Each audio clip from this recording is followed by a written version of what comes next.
Então, olá a todos, meu nome é Ricardo. Hoje a gente vai continuar aqui o assunto de independência linear.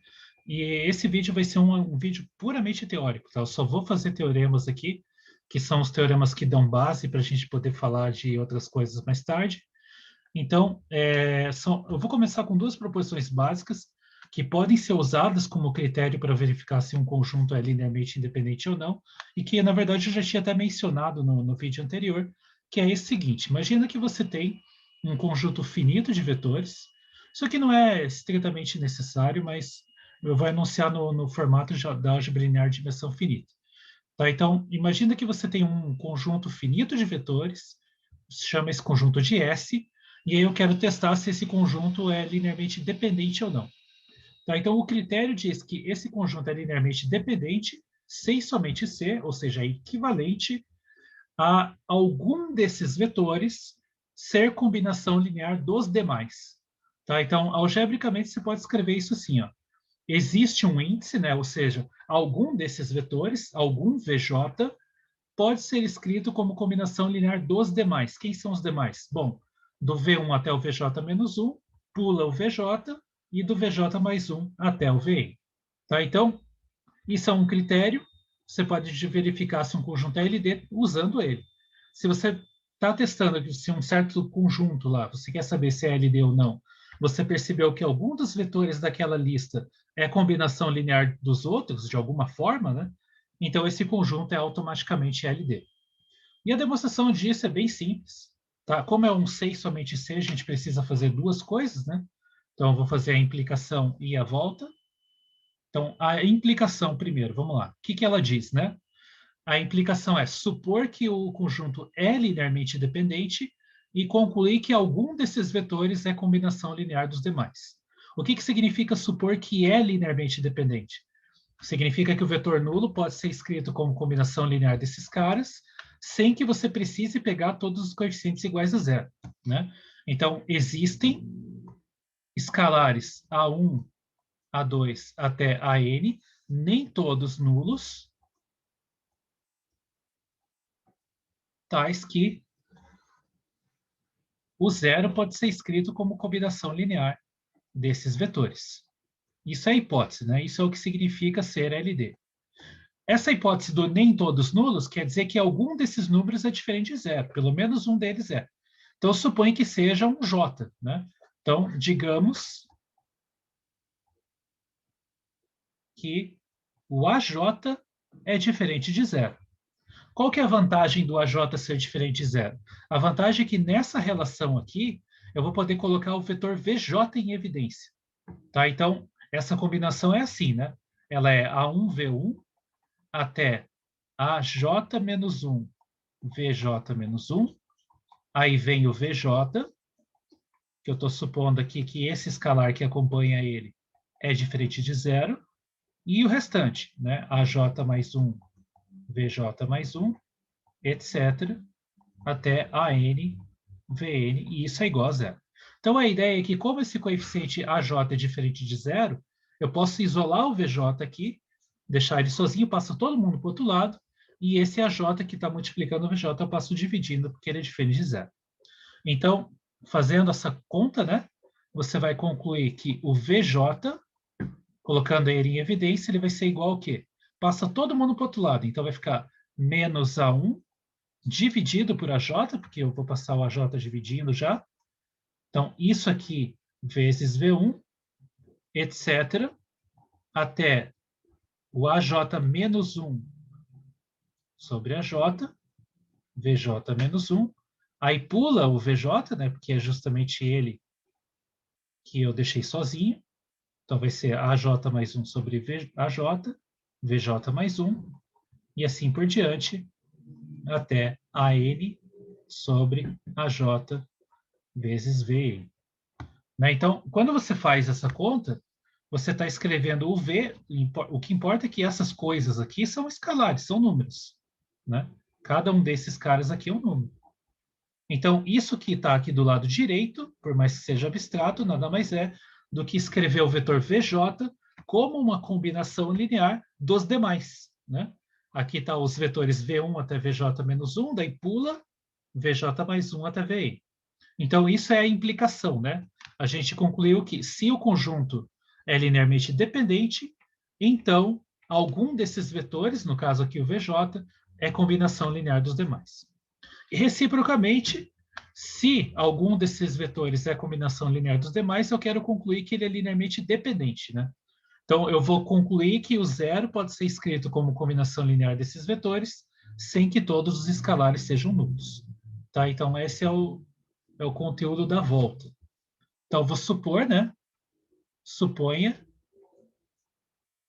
que VJ, algum deles, né? Então, digamos que seja VJ, seja combinação linear dos demais vetores. Então, isso significa que eu posso escrever, né? Ou seja, existem escalares A1 até a j menos 1, daí pula a j mais 1 até a n, tais que eu posso escrever o VJ como A1 vezes V1 mais etc. A j menos 1, VJ menos 1, mais a j mais 1, VJ mais 1, até a n, Vn. Então, eu posso fazer isso porque eu estou supondo que o VJ é a combinação linear dos demais. Aí, agora, eu faço o contrário que eu fiz no anterior. Agora, eu deixo todo mundo do mesmo lado e deixo igual a zero de algum dos lados, né? Então, por exemplo, eu posso passar todo mundo para o lado esquerdo, sei lá, tanto faz. Então, isso aqui é equivalente a menos A1 vezes V1, etc., até menos AJ menos 1, VJ menos 1.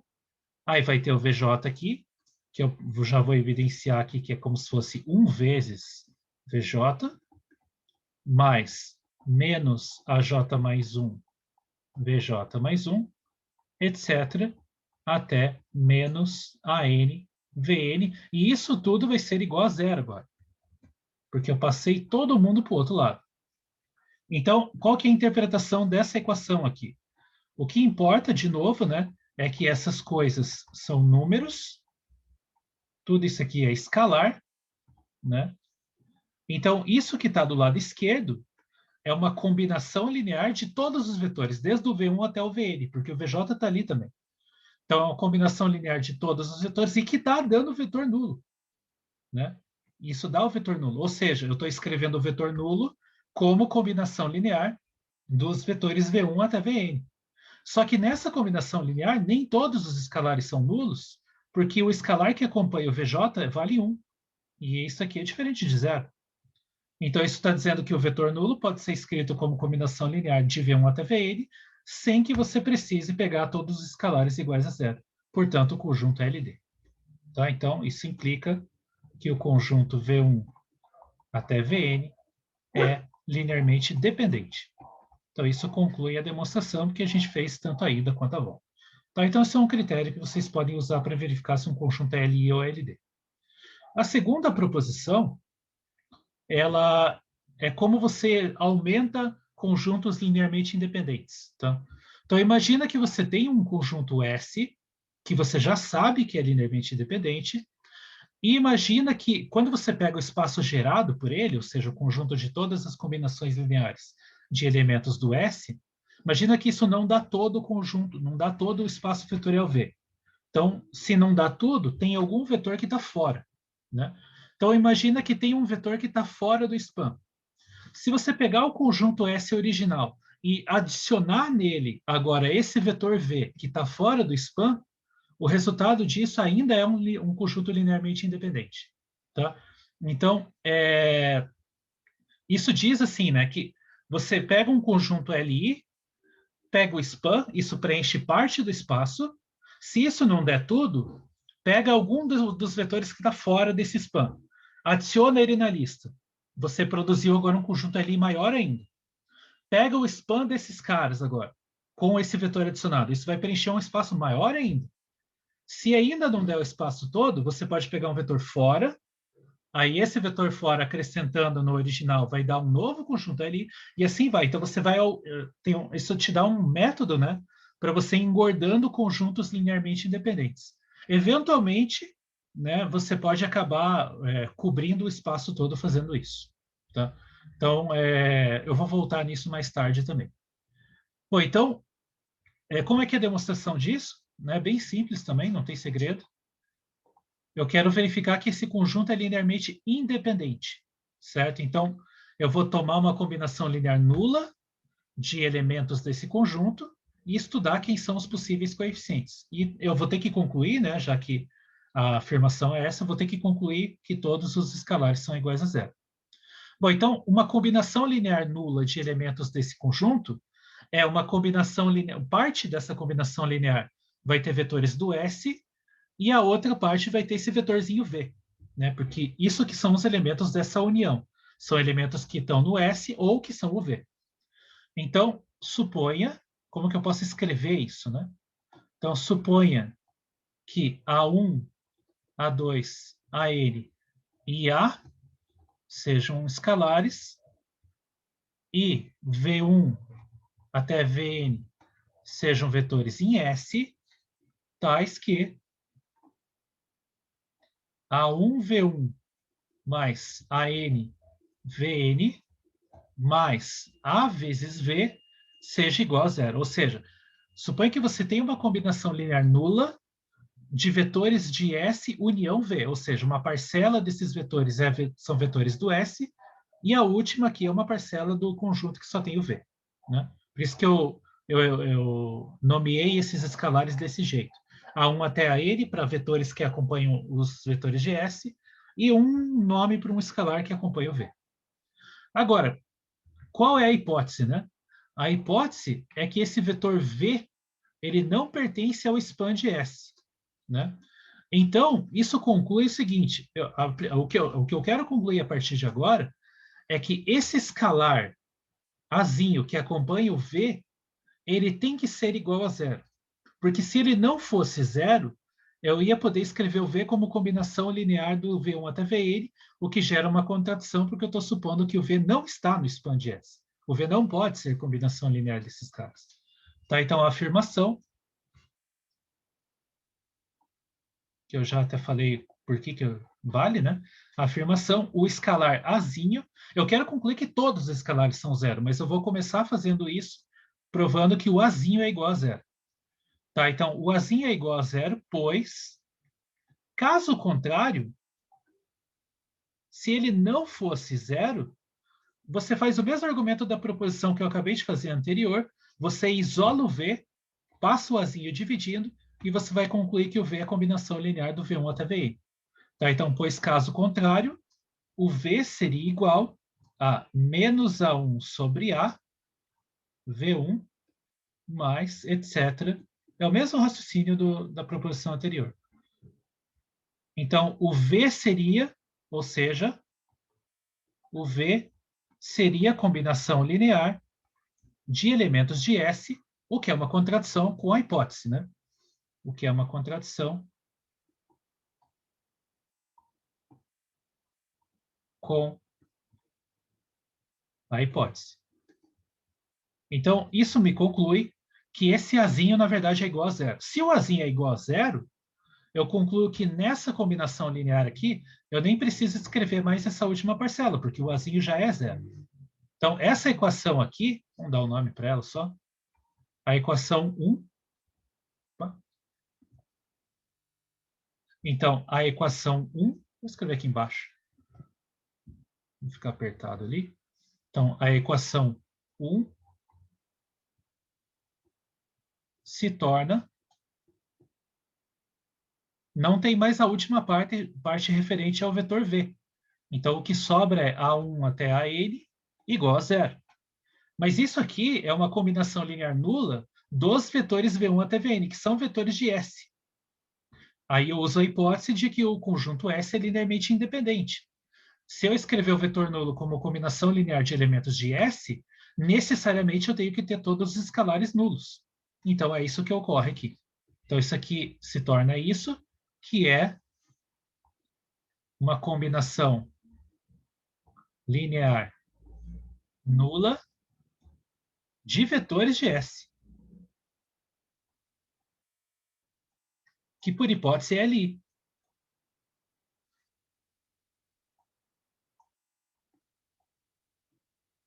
por hipótese, é linearmente independente. Então, a conclusão é que todos os coeficientes que aparecem nessa combinação aí são iguais a zero.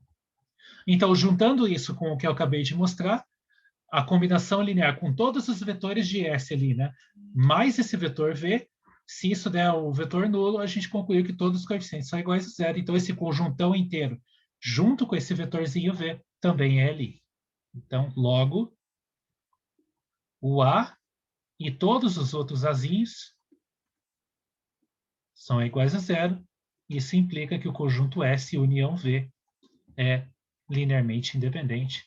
E isso termina a demonstração. Tá? Então, está aí uma maneira de você construir conjuntos linearmente independentes analisando o span. Tá? Bom, isso é a segunda proposição.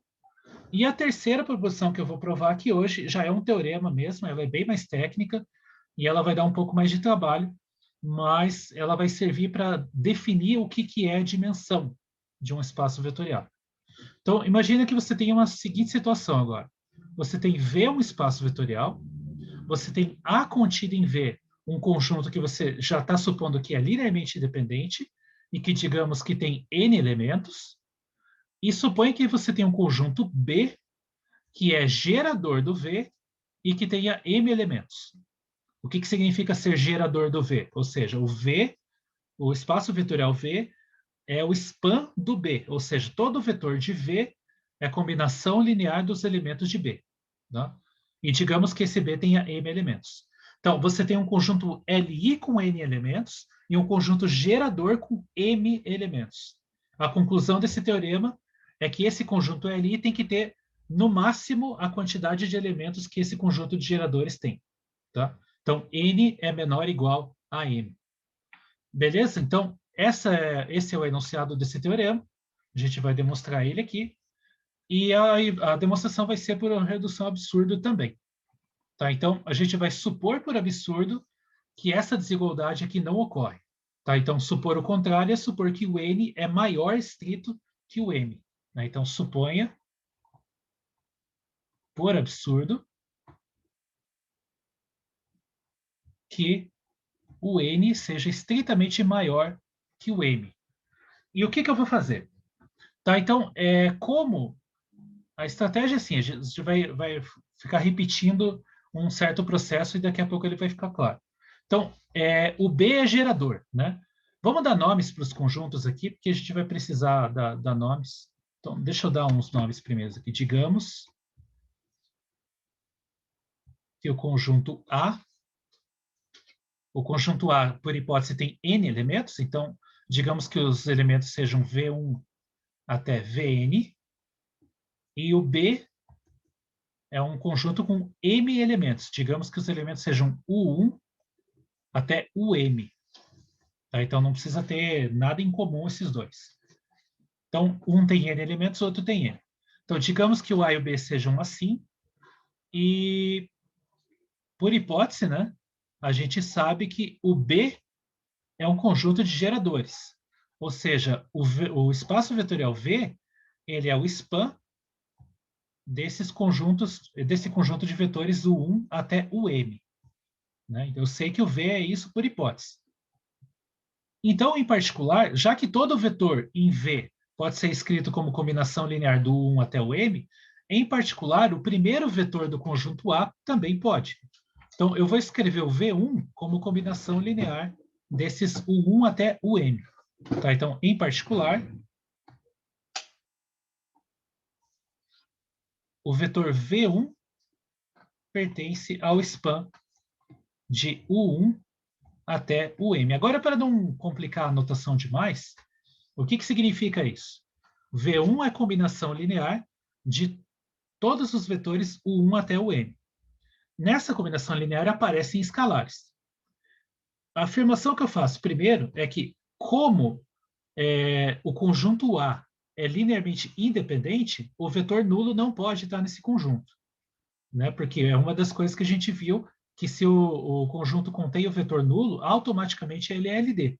Então, todos esses vetores V1 até Vn são diferentes de zero, com certeza. Então, nessa combinação linear do V1 em função do U1 até o M, não pode acontecer que todos os escalares sejam nulos. Porque se todos os escalares fossem nulos, o V1 seria o vetor nulo, né? Então, algum desses escalares tem que ser diferente de zero. Tá? Então, como V1 é diferente de zero, isso implica que existe um J, né, digamos assim, um J entre 1 e M, tal que o V1 é uma combinação linear desses caras, mas com algum desses coeficientes aqui diferente de zero. Tá? Então, M, VM. Então, com esse cara aqui, diferente de zero. E aí, se esse cara é diferente de zero, eu posso isolar o vetor UJ, fazer o mesmo raciocínio das demonstrações anteriores. Isolar o vetor UJ e passar o AJ dividindo.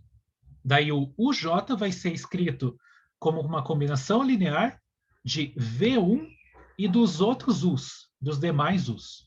Para não complicar a notação, eu vou supor que o coeficiente dessa combinação que é diferente de zero é o A1. Tá? Não vai mudar nada, você vai permutar os índices, digamos assim. Não vai alterar em nada o argumento do final. Então, digamos, só para... É o que a gente chama de suponha sem perda de generalidade. Tá? Então, suponha, só para facilitar,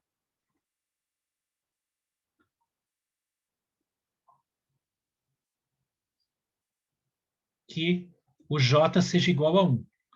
Aí a conclusão, então, é que o vetor U1, já que seria o J igual a 1, poderia isolar o vetor U1. O vetor U1 seria uma combinação linear de V1, U2 até o M. Né? Porque eu isolo o vetor U1, e aí vai aparecer o V1 na combinação aqui, né? Que é 1 vezes V1, e os demais U's, que são U2, U3 até o M. Bom, como o espaço vetorial V é gerado por U1 até o M, e o próprio vetor V1, aliás, U1, é a combinação linear de V1, U2 até o M, então isso conclui que qualquer vetor em V pode ser escrito como combinação linear de V1, U2 até o M.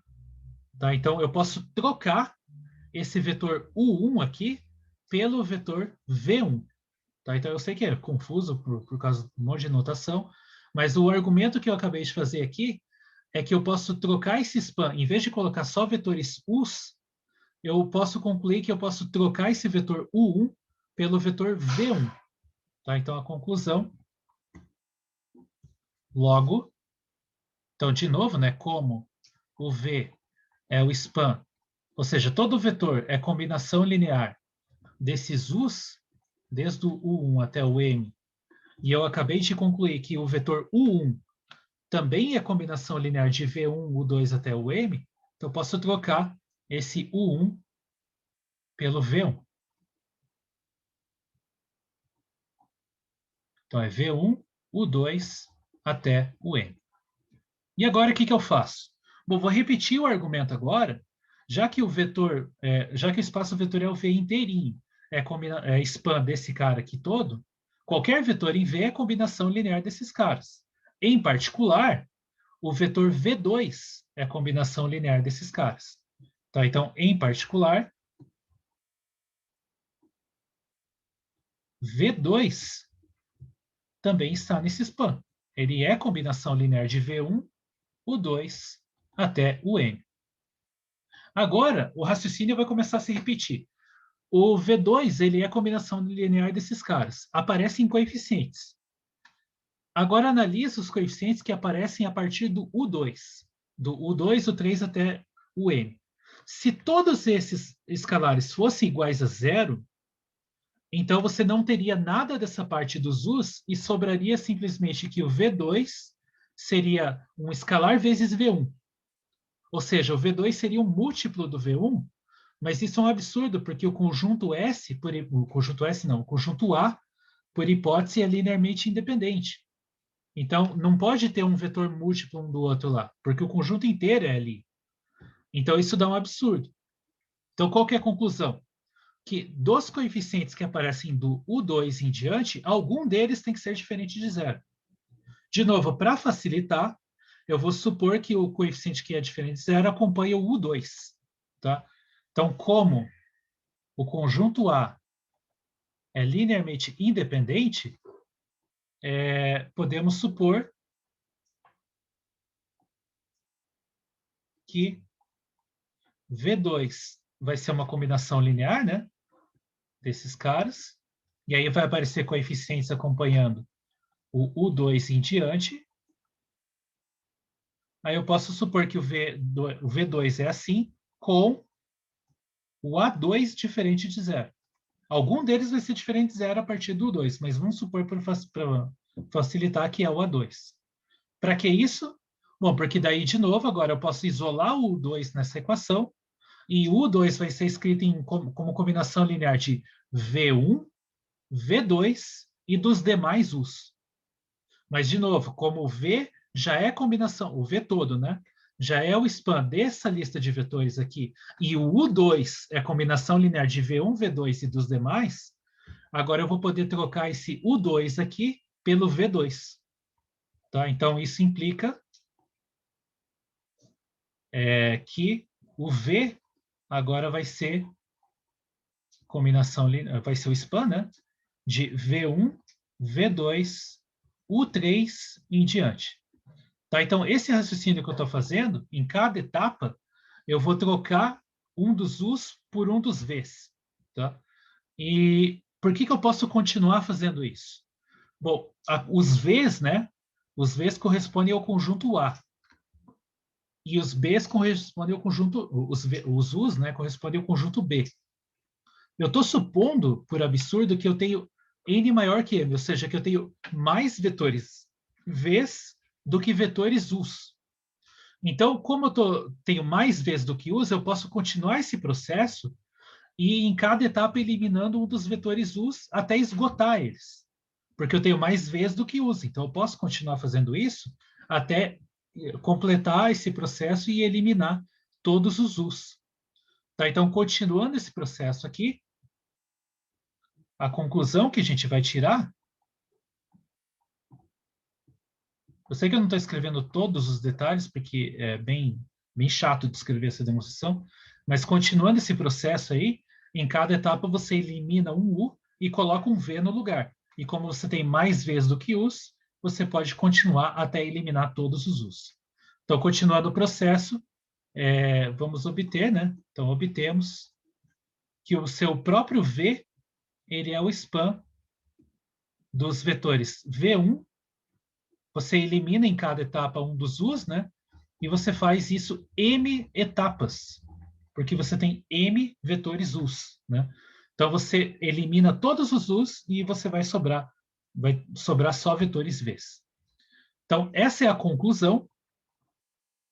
E aí por que isso aqui é um problema, né? Por que isso é um absurdo? A gente está fazendo uma demonstração por absurdo. Por que isso é um absurdo? Bom, porque todo vetor de V é combinação linear de V1 até Vm. Só que eu tenho mais vetores V's do que M, né? Eu tenho N vetores. Então, em particular, por exemplo, o vetor Vn pode ser escrito como combinação linear desses caras. Né? Então, de novo, né? Como o N é maior do que M, o vetor, por exemplo, Vn pertence a esse span, né? Porque todo vetor, isso é igual o espaço vetorial V. Então, o vetor Vn pertence a esse span, mas daí o vetor Vn vai ser combinação linear de V1 até Vm, né? Ou seja, Vn é alguma combinação linear de V1 até Vm. Né? Existem lambda1 até lambda_m que fazem isso. Mas isso é absurdo, porque o conjunto dos V's é linearmente independente. E pelo que a gente acabou de demonstrar aqui em cima, quando o conjunto é Li, nenhum vetor dele pode ser combinação linear dos demais. E é isso que eu estou concluindo aqui. O vetor Vn é combinação linear dos demais, né? Usando o V1 até o Vm, e o m é menor, né? O m não chega no n. Então, isso aqui é realmente uma combinação de um dos vetores em função dos demais. Então, é absurdo, o que é absurdo, pois o conjunto azão é linearmente independente. Então, isso conclui a demonstração, porque a gente acabou de concluir que a gente chega num absurdo, né? Supor que o N é maior do que M, conclui que o V seria o span de um conjunto de vetores de V1 até Vm, mas daí, em particular, um Vn, que é um índice que vem depois, esse cara seria a combinação linear desses outros Vs, mas o conjunto A é Li por hipótese, então você obtém um absurdo. Então, a conclusão é que N tem que ser menor ou igual a M.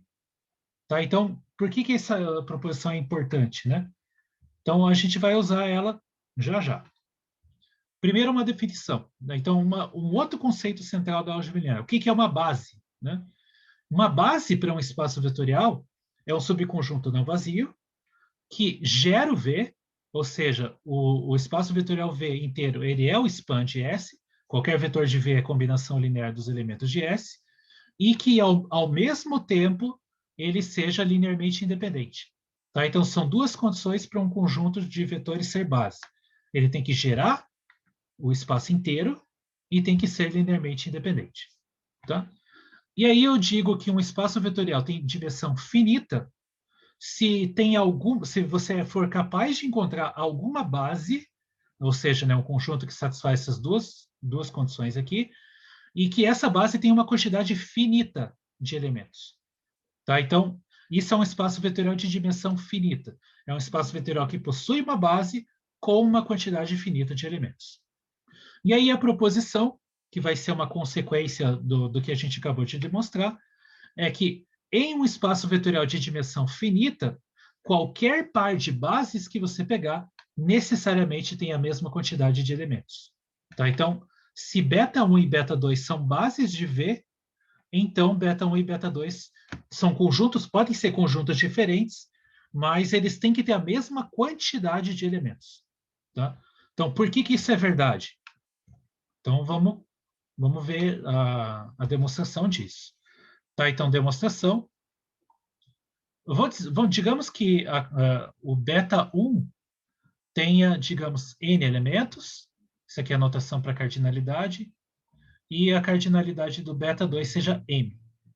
Então, suponha que seja n e m a quantidade de elementos de cada um desses dois conjuntos, tá? Então, o que eu posso fazer, né? Eu posso invocar aqui esse teorema, que diz que quando você tem um conjunto linearmente independente e um outro que é gerador, você tem uma comparação na quantidade de elementos de um com o outro. Então, eu posso tomar o azão como beta 1, porque ele é um conjunto linearmente independente, isso é uma das hipóteses de ser base, e eu posso tomar o conjunto B como o beta 2, porque o beta 2 é um conjunto de geradores, porque isso é uma das condições para ser base. Então, eu vou pensar aqui primeiro, né? Vou pensar assim, ó, como beta 1, o conjunto beta 1, é linearmente independente e beta 2 é um conjunto de geradores, né, é um gerador de V, o teorema que a gente acabou de demonstrar me diz que a quantidade de elementos do beta 1 tem que ser menor ou igual à quantidade de elementos do beta 2, ou seja, N tem que ser menor ou igual a N. Mas como o beta 1 e o beta 2 ambos são bases, eu posso trocar o papel deles nessa argumentação que eu acabei de fazer. Eu também posso dizer a frase de que, como beta 2 é LI e beta 1 é gerador, eu concluo a outra desigualdade, porque eu uso o teorema de novo, só que com os papéis invertidos. Agora eu vou dizer que o M é menor ou igual a N. Juntando essas duas, né, se o M é menor ou igual a M e o M é menor ou igual a N, eu concluo que o M é igual a N. Ou seja, a quantidade de elementos que tem na base beta 1 é igual à quantidade de elementos que tem na base beta 2. Tá? Então, está demonstrada a proposição. Então, ela está dizendo para nós que em um espaço vetorial de dimensão finita, qualquer par de bases, ou seja, qualquer par de conjuntos que sejam geradores e linearmente dependentes, tem que ter a mesma quantidade de elementos, necessariamente, tá? Então, os conjuntos podem ser diferentes, mas a quantidade de elementos é a mesma. Um comentário aqui, essa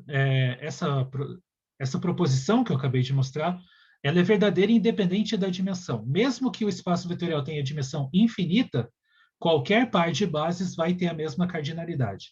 Tá? Então, você pode melhorar essa demonstração que eu acabei de dar aqui e provar o mesmo para a dimensão infinita também. E aí isso gera, né, o conceito de dimensão de um espaço vetorial.